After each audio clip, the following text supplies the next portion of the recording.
Good morning. This is the Innovation Conversation. How are you, Tom? Doing well, Kevin. How are you? I'm great. So this is a big one for us. Very special. It is 10 years ago, as people watch this, it is 10 years ago that we did our very first innovation conversation. Go figure. And I am including the picture along with the text that we used in the beginning. I sent you that. I keep thinking you haven't changed much. On the other hand, We've both changed. We've both changed. It was crazy when, you had recognized the anniversary was coming up.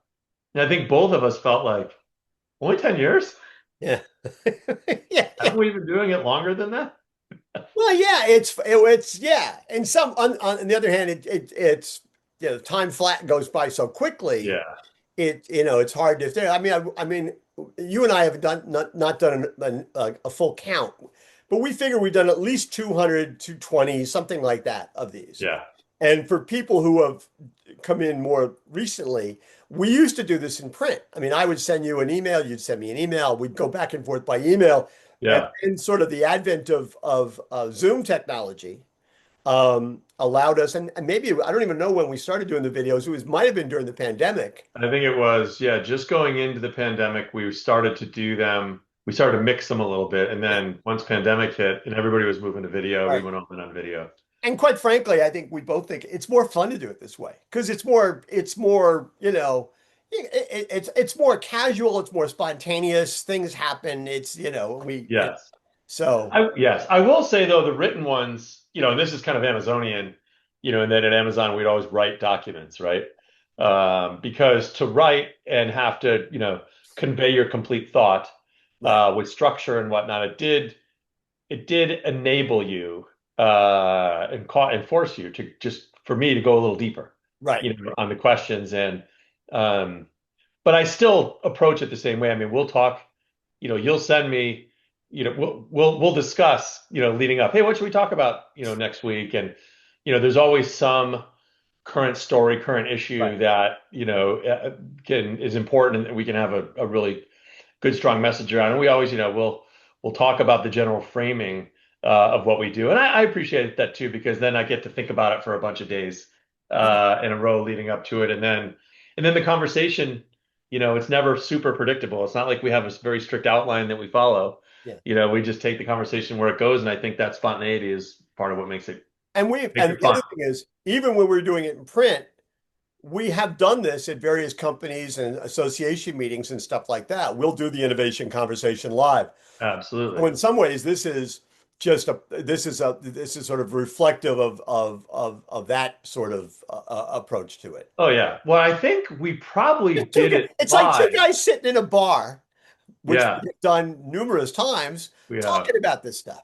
You know, I think the first time we did the written one, I bet we had done it live a couple few times before that. I think we might have. probably started live. And it's great. I mean, I love, when we're at a conference and, you're talking about the kind of, in and around the themes of the conference, Right. or if we're, at a corporate event, a corporate retreat, senior level meeting, you talk about kind of key issues that the company's facing and you interact with the management team, those are all real fun. So yeah, I'm glad we're doing this. I'm glad you decided in your semi-retirement to continue doing this. And as long as you want to do them, I'll do them with you. Yeah, it's so much not like semi-retirement. I'm just glad you didn't say in my dotage. Um, No, you're well, busy as ever. so the first one we did when we go back to 2015 was we spent the entire one talking about Jet.com. Yeah. jet.com and what the plans were for it and whether or not we thought it was a sustainable business model. And to be clear, you said, I mean, you pointed out how they were at the time, how they were all in on the lowest price positioning, but you didn't think that they were going to be able to make it. You said, um, you just said at one point, uh, I said to you, "Do you think Jet has a sustainable business model?" Really good question on my part. And you said you're going to laugh about this 10 years later. As I get older, I'm particularly sensitive not to become the curmudgeon that scoffs at new ways to do business. That certainly would not be in the spirit of the innovation conversation. However, based on what I've seen from Jet and what I know about e-commerce profitability, I don't think Jet has a sustainable business model. Fulfillment costs are what make or break a model. And you were absolutely right about that. And in fact, I mean, it was so unsustainable that Mark Lorry got Walmart to buy it for how many Three and a billion half. dollars? Yeah, 3.5 billion, I think. Yeah. Brilliant. That's Yeah. Well, it's in the way that the model was working, they exposed basically all of the levers. So like how many items you have in the order, like how much lead time you'll give them to ship, right. right? And so those are all the drivers of how much it costs to get a product to a person. And just having been at Amazon that already had way more scale, of course, than Jet. And think Amazon 10 years ago, nothing compared to the scale Amazon today has. Like there's just no way that anybody was going to beat them in price. Like because they weren't going to beat them in cost structure. Right. So ultimately, I just didn't see how that could happen. What's interesting is today you hear about still to this day, one of the biggest challenges in e-commerce business Right. is fulfillment costs. Hmm. Right. And so we hear about that and we may or may not, we'll probably touch on it, but you hear about that with the Kroger Ocado, and that, well, is the better fulfillment cost experience out of these big sheds versus out of store.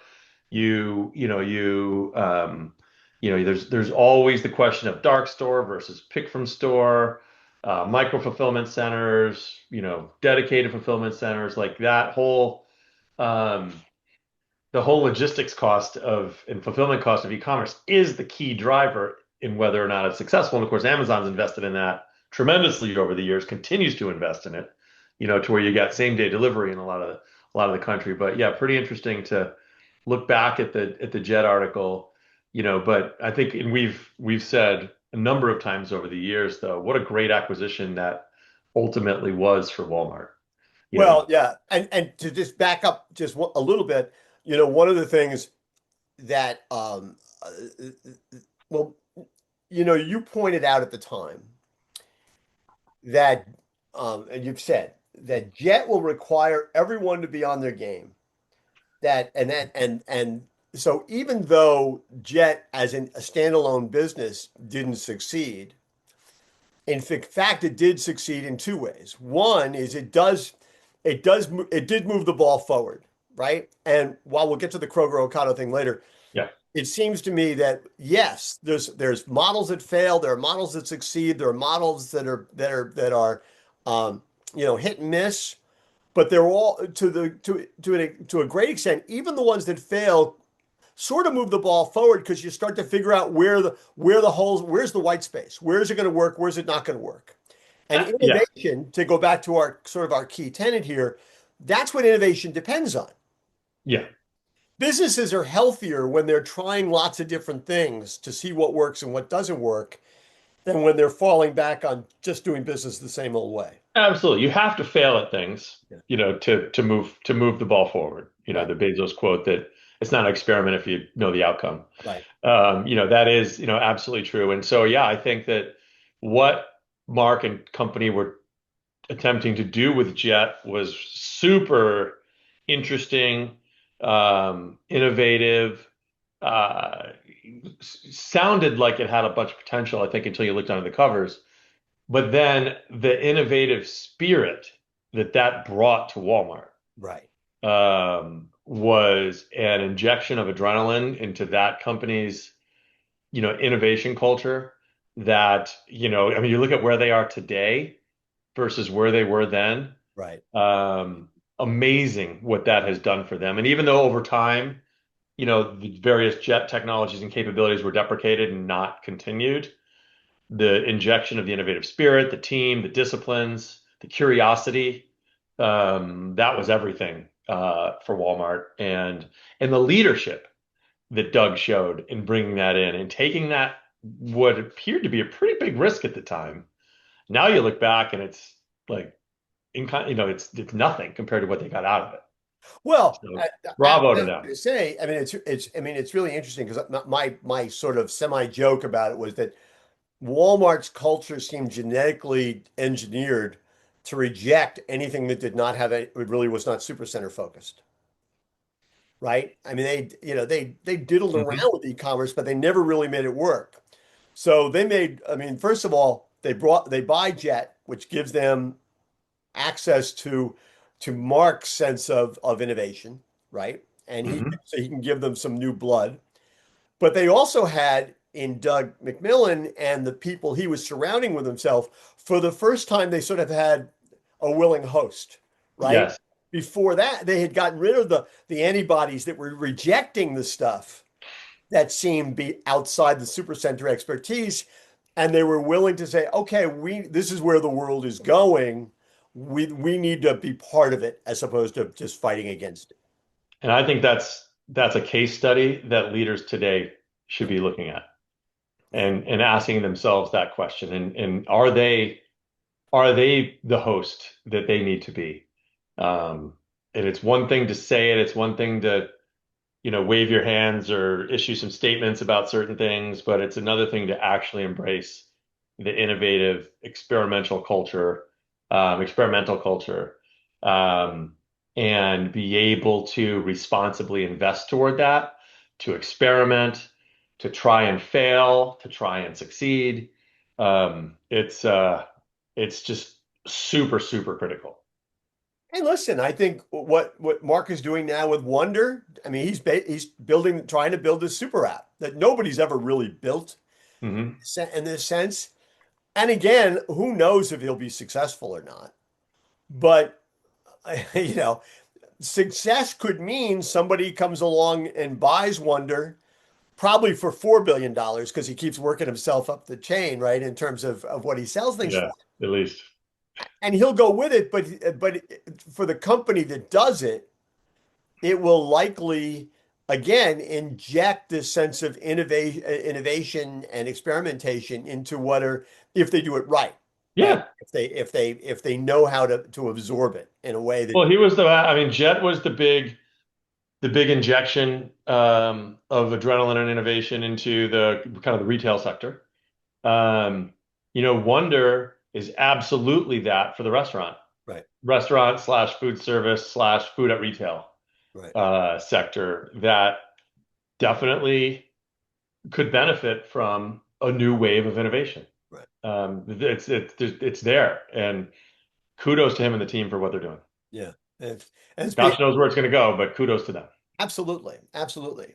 And then, again, so we've, talked about Jet, we've talked about Walmart, we've touched a little bit on Amazon, but 10 years ago, would you have expected, or could you have envisioned that Amazon would be today where it is in the sense of how it's grown its business? I mean, I did check something out. I don't know if you knew this or not. So on the day we did our first innovation conversation, Hmm. Amazon was trading at $26.80 on the NASDAQ. As of this recording, it is up 764.7%. So was the split before that? It must have been. The stock split must have been before that. Because Uh, there was a 20 to 1. oh, I think it split again afterwards. That's I don't crazy. know. I didn't check that. Yeah. Doesn't If it matter. was at 26, the Whatever, split would have happened because it whatever. was in the high 20s when I got there. Okay, but So, whatever, whether it happened before or afterwards, it's still an enormous amount of growth. I mean, yeah. 64%. And it's and now we get to the point. I mean, I have to say, I mean, I was getting the cameras ready, the computer ready, and stuff like that. And I think there were two or three Amazon trucks on the street Oh yeah. just in that 20 or Yeah. 25 minutes, you know. Well, I remember when we were founding the consumables business, we would share with the manufacturer community. And now I think the dust hasn't settled from Webvan blowing up. Right. Right. So the CPGs were all licking their wounds, had all invested big time in e-commerce, and then it all backfired on them. So now we're going out and saying, no, no, no, pump the brakes here, or not pump the brakes, believe in us. Yeah. We have a great platform here. We're $4 billion in sales, top line. We have like 40 million customers. I was Um, one of them. yeah, you were an early customer. And we think we can make a go at consumables, in grocery e-commerce here. But it's going to be a progression, and we're going to start with our existing business model.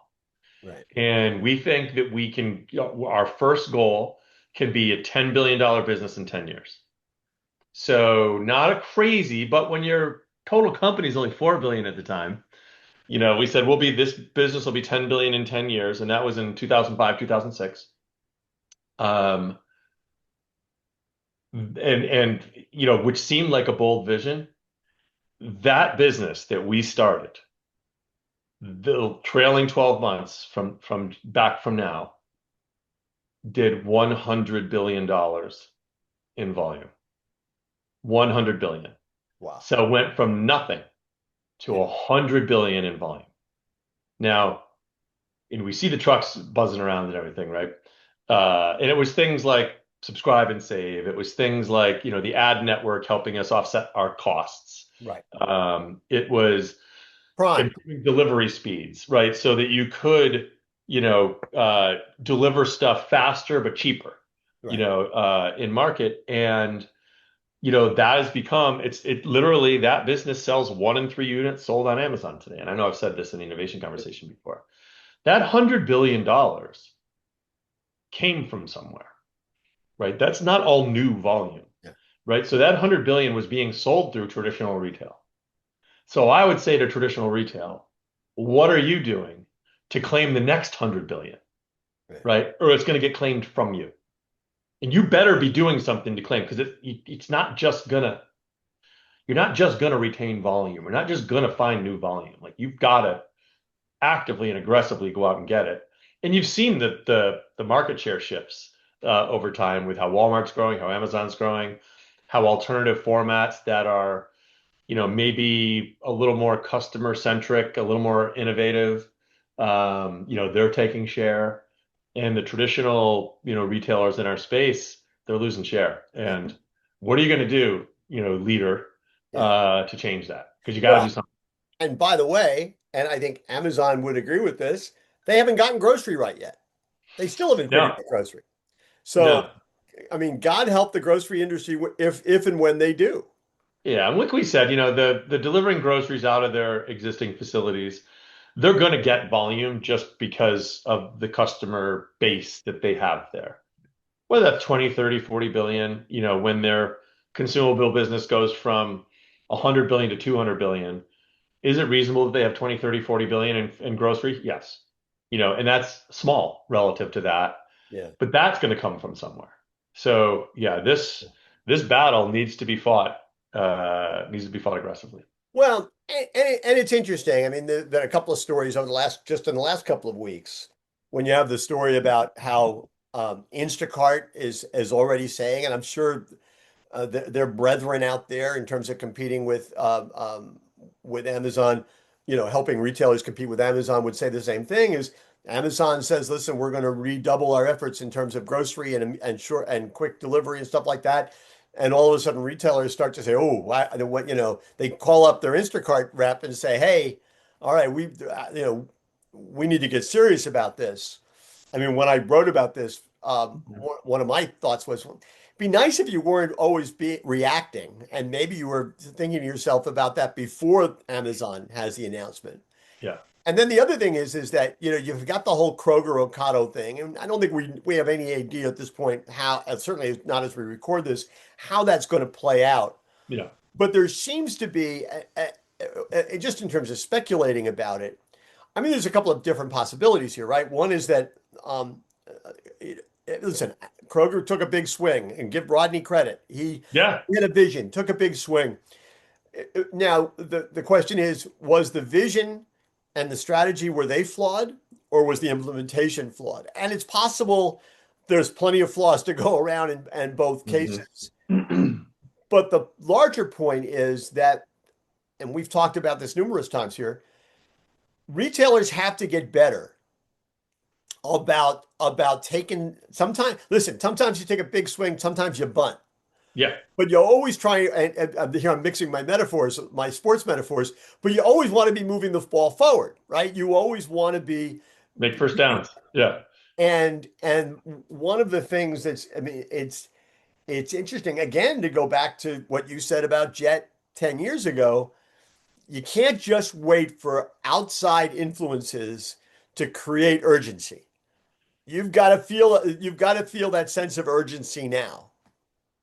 Well, my gosh, if you don't already feel it by what's happening with Walmart, Amazon, alternative formats, right? And now with, AI ramping up and how the leaders are going to lead in AI, in how the leaders are, they're taking risks, and I applaud Kroger for taking the Ocado risk. I think the Ocado model is a tough model to make work at scale in the US because of the requirements of the volume that has to come out of each shed, the density of delivery you have to get from there, like the operating efficiencies that have to ultimately happen to drive the profitability out of those. It's a tough formula. There are some markets where I think it works, but there's other markets where it's tough.